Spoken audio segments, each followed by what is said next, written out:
Ready or not, here we go. The NCAA tournament is here. It all gets started on Friday as the number 2 overall seed Oklahoma Sooners. It's the drive for 5. OU will look to make it 5 consecutive national championships as they get started Friday at 5 p.m. against Boston. You can catch that game on ESPNU. Cal and Omaha will be in the Norman Regional as well. You can catch that game 2:30 on ESPN+. All right, lot to do for the full Norman Regional preview. We'll look at the best team in the Norman Regional outside of Oklahoma. Of course, the key storylines. I'll make predictions in all of the regionals, including the Norman Regional. And I want your thoughts as well. Will Oklahoma get out of the Norman Regional, advance to a Super Regional? Drop it in the comments, your big predictions, your MVP of the week. Can't wait to hear from you guys. Please like the video, subscribe to the channel as well. And of course, we'll hear from Patty Gasso on her thoughts on this regional as well. But let's get to the big storylines. And I'm bringing this one up first. I don't know if it is the biggest storyline heading into the weekend, but it is certainly one that I'm very interested in. Who gets the start game 1? Who gets the start in the circle Friday against Boston? And this is the advantage of being a regional host and also the number 2 overall seed.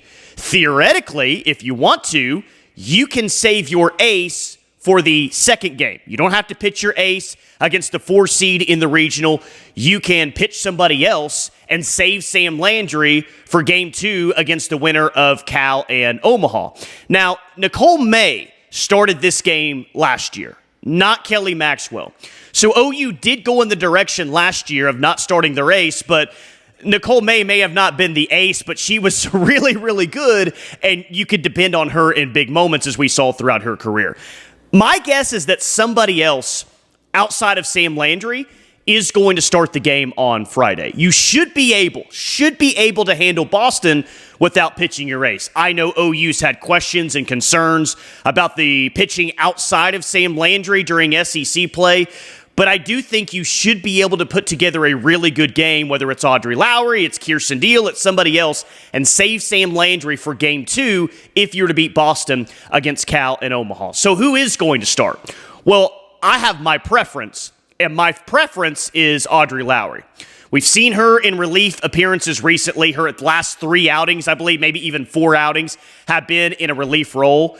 I think that you are going to need her. And in the video that I put out on Wednesday, I said that Audrey Lowry is the second most important player for OU this postseason.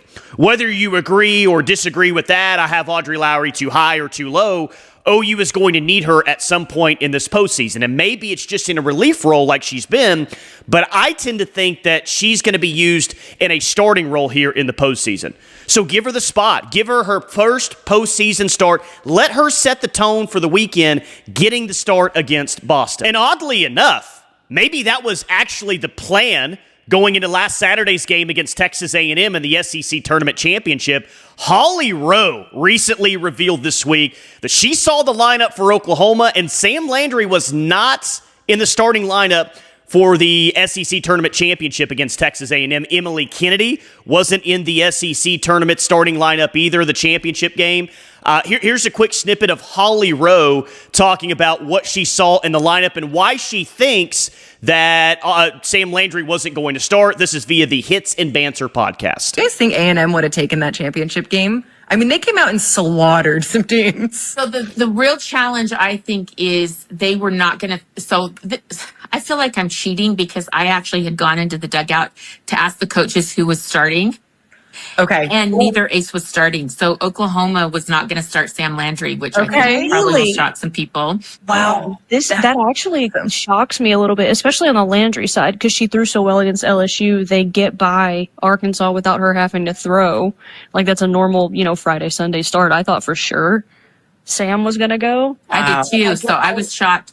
But I really think that both Patty Gasso of Oklahoma and Trisha Ford at Texas A&M are playing a long game because they are more than likely going to meet at the World Series. World Series. And I think Trisha Ford was like, I don't want to show them Emily Kennedy. And I think Patty was like, I don't want to show A&M Sam Landry.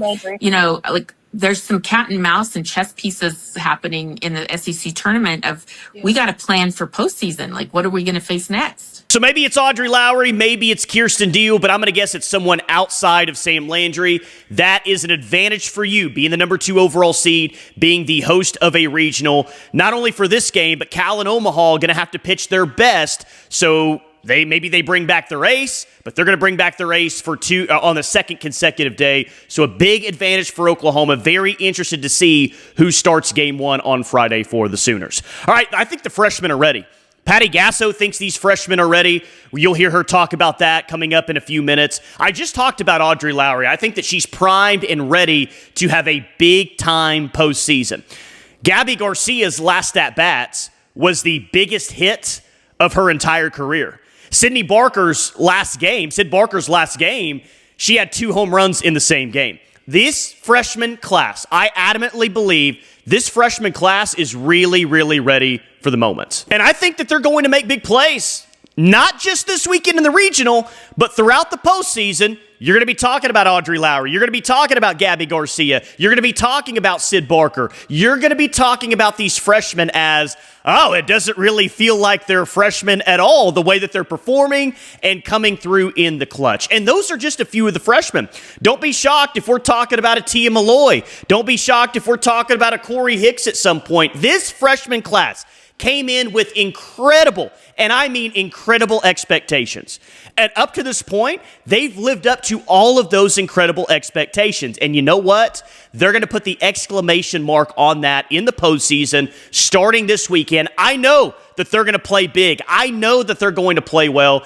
I cannot wait to see this freshman class, with all the incredible hype they came in with, continue to deliver in crunch time. All right, so what do we think of the draw? Did OU get a very easy draw? Did they get a favorable draw in the regional? Well, I think the answer to favorable is yes, on paper, they got a favorable draw. Now, we shouldn't be surprised by that. That should be the case. If you're the number 2 overall seed, we should be talking about one of the most favorable draws in all of college softball. Is it the easiest? Is it the most favorable draw of all the regionals? I say no to that, and Softball America agrees with me. Softball America thinks that this is 13th out of 16 in regionals in terms of difficulty. They believe Texas A&M, the College Station Regional, is the most favorable to Texas A&M. I would agree with that. That should be the case because Texas A&M is the number 1 overall seed. But there's no doubt it is a favorable draw, and it's about getting to the Super Regional. That's what matters. Winning at this point. Win impressively, win ugly, just win, win, win. That's all that matters. But I think for this team, and what we're hoping happens, in a month's time, winning another national championship, I think it is all about getting past the regional, getting to the Super Regional. That should make us happy enough. But I want to see this team turn it on, man. I want to see this team play its best softball. It had a great week in Athens, Georgia at the SEC tournament, coming away from that weekend 2-0.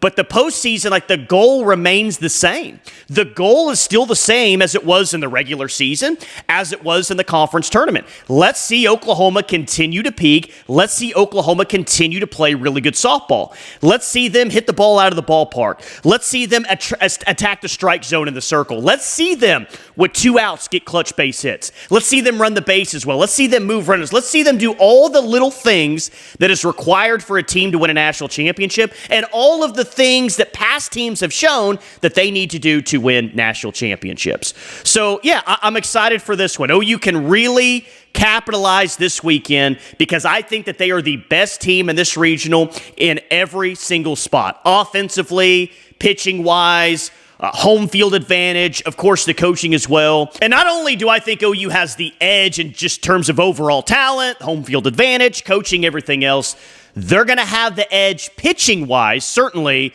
if they just continue to win. If you beat Boston, well, then either Cal or Omaha is going to have to throw their number 2, or they're going to have to throw their ace for consecutive days. You can really capitalize on your advantage if you continue to win in this regional. So I love the draw. I think it's a very great draw.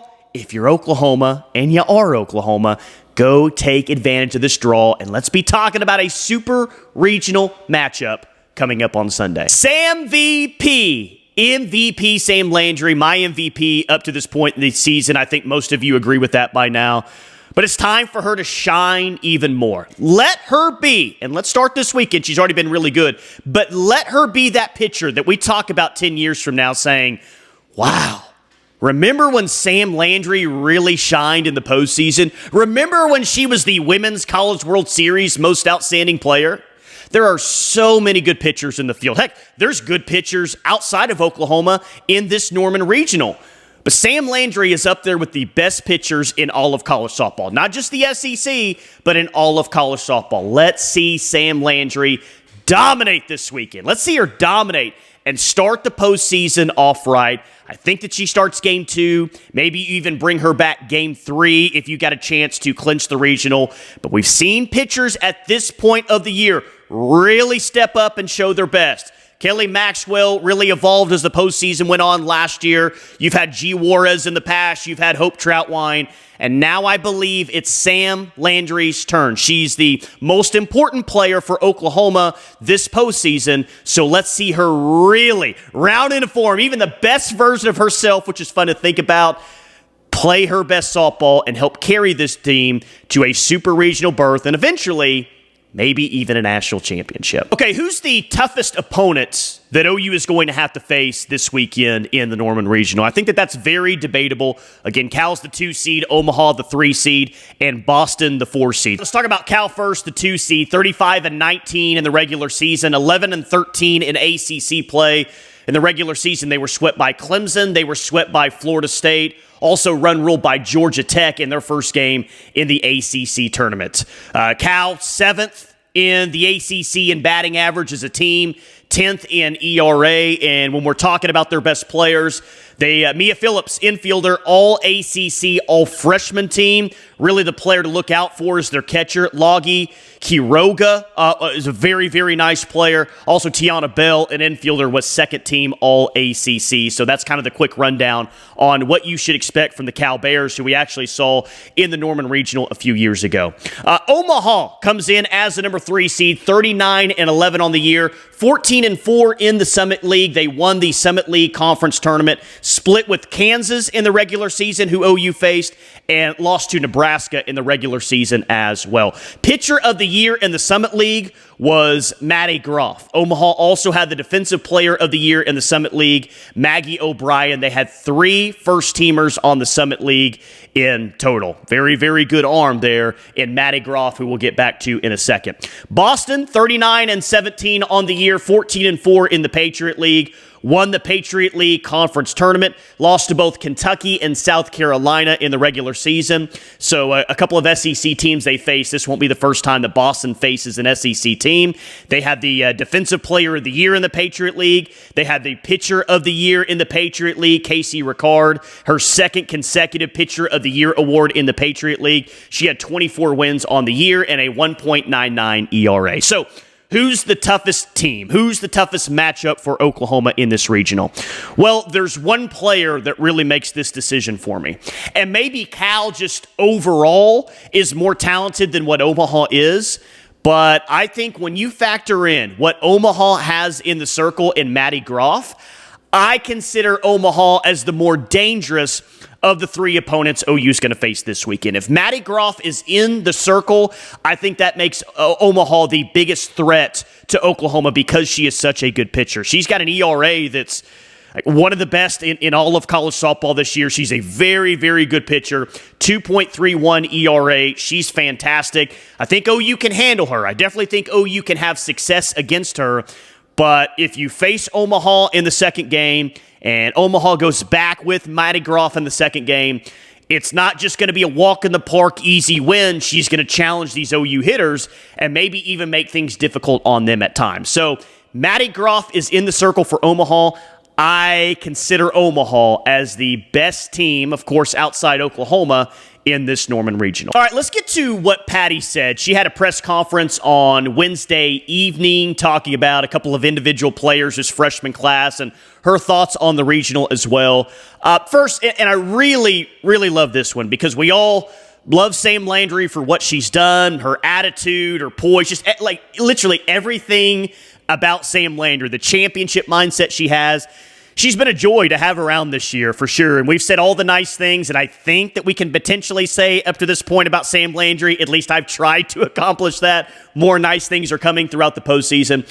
But here's an insight as to what the relationship between Patty Gasso and Sam Landry is like, and this is really cool. Enjoy. I didn't feel that I need this new renewed love.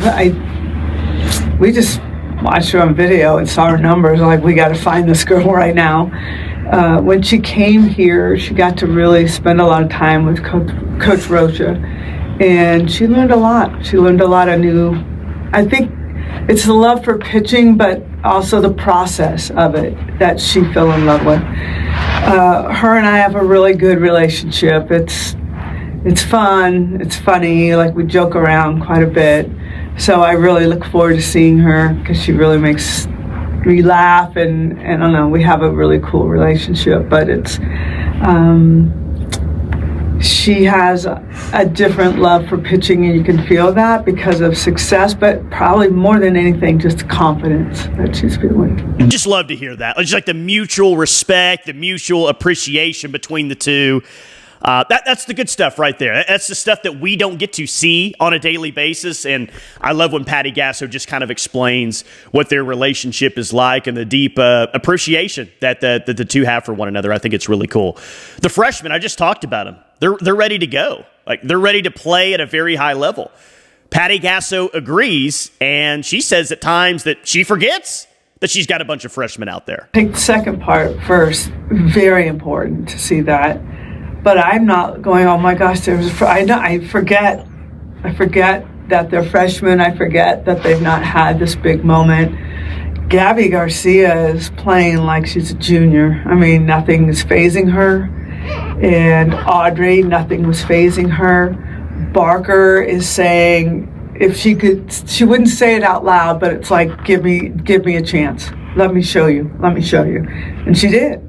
And she got another. She was about ready to get another start because of it. So I forget what. Yeah, I don't think about that when we're in it. Probably more when it's over. Like, wow, that really happened. Way to go, Audrey. Or wow, way to go. Whoever it is, I never classify them by class. Maybe I need to start doing that. Probably a pretty good sign when you're playing as many freshmen as you are right now, and Patty's saying, yeah, like I forget that they're fresh. That's probably like one of the nicest things that she could say about this freshman class that is competing at such a high level right now and contributing at such a high level as well. One more. Here's just Patty's general overall thoughts on the Norman Regional. I don't care what anyone in the world says. I know, and the team certainly knows from us, that we're facing champions. You don't get in this by luck. You get in because you did something really well. So we have faced a couple of these teams before. We have watched and faced Omaha not too long ago. Very well coached, good pitchers in this regional. Cal's got that feisty, they still have a Pac-12 mentality, feisty, West Coast kind of toughness about them. So we've got our hands full. I'm not listening to one thing because nobody knows. I do, and I'm not listening to what naysayers might say or, wow, you've got the easiest. And when people say that to you, you just have to plug your ears. All right, let's get to some predictions for the Norman Regional. Then I'll pick each and every single regional out in college softball. Let me know your thoughts on who you think are going to win the regionals across the country. Look, I don't want to make this sound like I think that this is just a walk in the park regional. I really don't think that's the case. I think Maddie Groff is a very good pitcher. I think Logie Quiroga, the catcher for Cal, is really good. I think, even Boston has some very interesting elements about their team, and everyone's making fun of them for the surrender cobra, and you know that they want to come out and say, we weren't scared of Oklahoma, we just didn't want to go back to Norman once again because we've done that several times recently. So Boston's going to have a chip on the shoulder. This isn't going to be easy. Like, Oklahoma is going to need to play well to win this regional. But I think that they will play well because this is where Oklahoma routinely rises to the occasion. I think in game one, OU beats Boston behind a very good performance that makes us feel really good about Audrey Lowry. The team comes out, they play well, they play to the level that you want it. I've got Oklahoma winning game one 10-1 over Boston and a very, very good start to the Norman Regional. Game two, I think OU is going to beat Omaha, or play Omaha, I should say, because I think Omaha with Maddie Groff is going to beat Cal in the second game. Groff pitches. She pitches well at times. Sam Landry is better. Sam Landry has her first start of the postseason in an Oklahoma uniform. She looks like, man, the best version of herself. She comes out hot, attacking hitters, attacking the strike zone. Maddie Groff could have some early success, but this OU offense catches fire. Give me Oklahoma 7-0 over Omaha in game two.